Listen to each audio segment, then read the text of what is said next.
यदि हम यूहन्ना 10, 17 और 18 पद को देखें तो वहाँ पर बाइबल बताती है, पिता इसलिए मुझसे प्रेम रखता है कि मैं अपना प्राण देता हूँ कि उसे फिर ले लूं।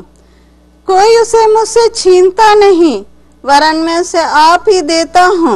मुझे उसके देने का अधिकार है और उसे फिर लेने का भी अधिकार है। यह आज्ञा मेरे पिता से मुझे मिली है। यहाँ पर हम देखते हैं कि प्रभु यीशु मसीह ने कहा कि मेरे पास ये अधिकार है कि मैं अपने प्राणों को दे दूं, और मेरे पास ये अधिकार है कि मैं अपने प्राण को वापस ले लूं।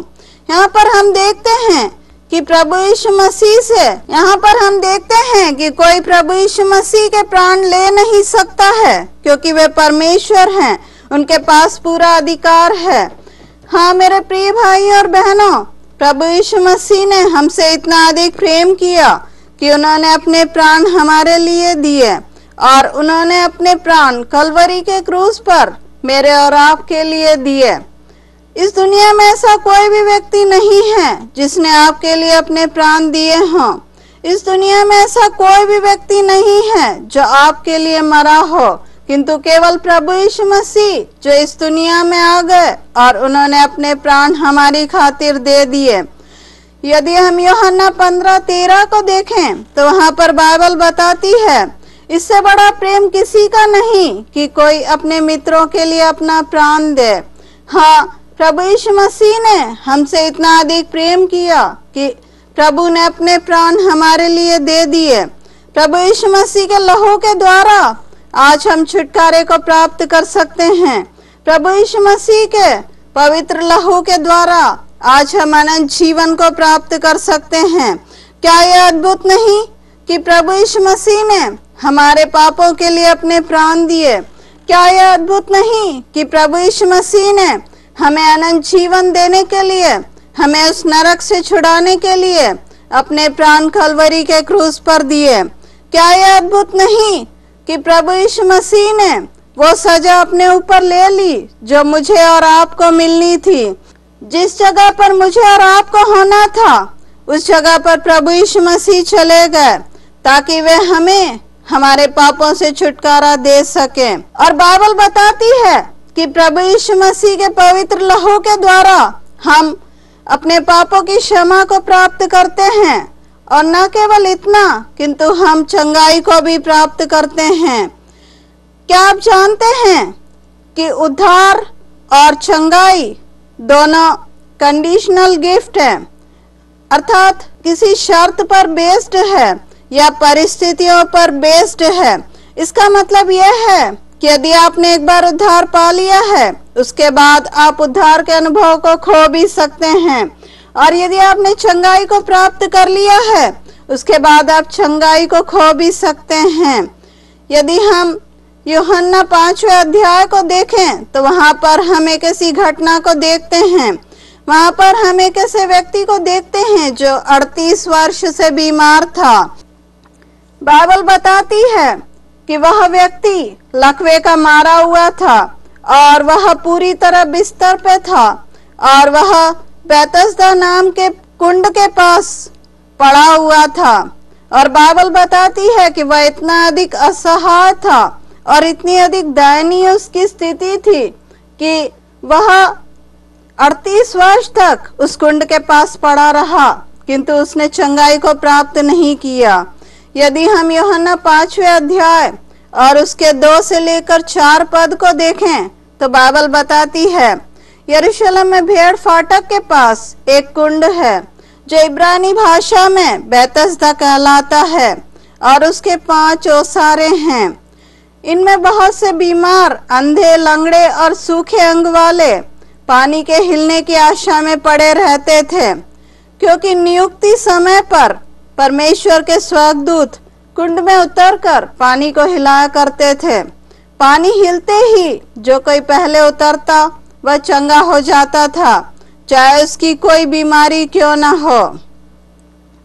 यहाँ पर बाइबल बताती है कि बैतस्दा कुंड एक ऐसा कुंड है जहाँ पर लोग जो रोगी थे, जो बीमार थे, वो वहां पड़े रहते थे, इस आशा से कि वे एक दिन चंगे हो जाएंगे। और बाइबल बताती है कि स्वर्गदूत हर वर्ष आकर उस कुंड में उतरकर उसके पानी को हिलाया करता था, और जो व्यक्ति सबसे पहले उसमें उतरता था वह चंगाई को प्राप्त करता था। यहाँ पर यह व्यक्ति जो 38 वर्ष से बीमार है, वह 38 वर्ष से इस कुंड के पास पड़ा हुआ है, किंतु उसने चंगाई को प्राप्त नहीं की।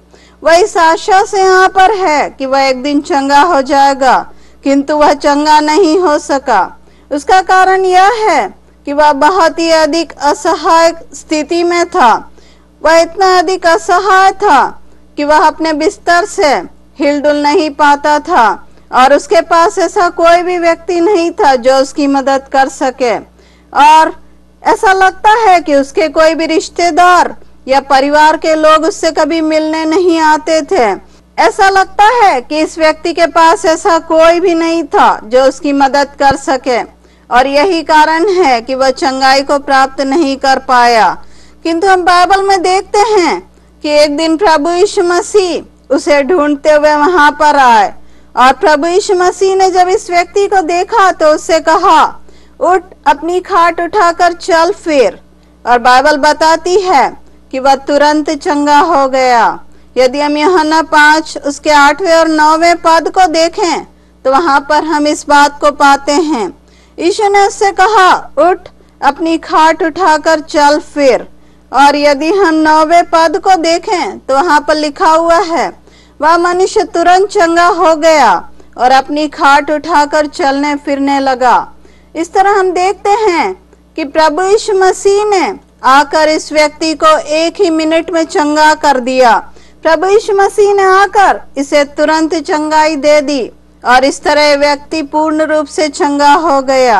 हाँ, इसकी चंगाई एक जेन्युइन चंगाई थी। यह सच में चंगा हो गया। यह एक भावुक अनुभव नहीं था। यह एक ऐसा अनुभव नहीं था कि जिससे इनकार किया जा सके, किंतु इस व्यक्ति ने सचमुच चंगाई प्राप्त की। किंतु बाद में हम देखते हैं कि जब प्रभु यीशु मसीह इस व्यक्ति से दोबारा मिले तो प्रभु ने उससे क्या कहा? प्रभु ने उससे कहा, देख, तू तो चंगा हो गया है, जा फिर से पाप मत करना, ऐसा न हो कि इससे कोई बुरी विपत्ति तुझ पर आ पड़े। यदि हम यूहन्ना उसके 5वें अध्याय और उसके 14वें पद को देखें तो वहां पर लिखा हुआ है, इन बातों के बाद वह यीशु को मंदिर में मिला, तब उसने उससे कहा, देख, तू तो चंगा हो गया है, फिर से पाप मत करना, ऐसा न हो कि इससे कोई भारी विपत्ति तुझ पर आ पड़े। यह व्यक्ति पूर्ण रूप से चंगा हो चुका था, और जो व्यक्ति 38 वर्ष से चल फिर नहीं पाता था, जो पूरे से बिस्तर पर था, जो लकवे का मारा हुआ था, वह 1 ही मिनट में खड़ा हो गया और चलने फिरने लगा। हाँ, उसकी चंगाई एक भावुक चंगाई नहीं थी, किंतु प्रभु यीशु मसीह ने उसे क्या कहा कि देख, तू तो चंगा हो गया है, फिर से पाप मत करना, ऐसा न हो कि इससे भी भारी विपत्ति तुझ पर आ पड़े। इन पदों से ऐसा लगता है कि एक व्यक्ति चंगाई प्राप्त करने के बाद उस चंगाई को खो सकता है।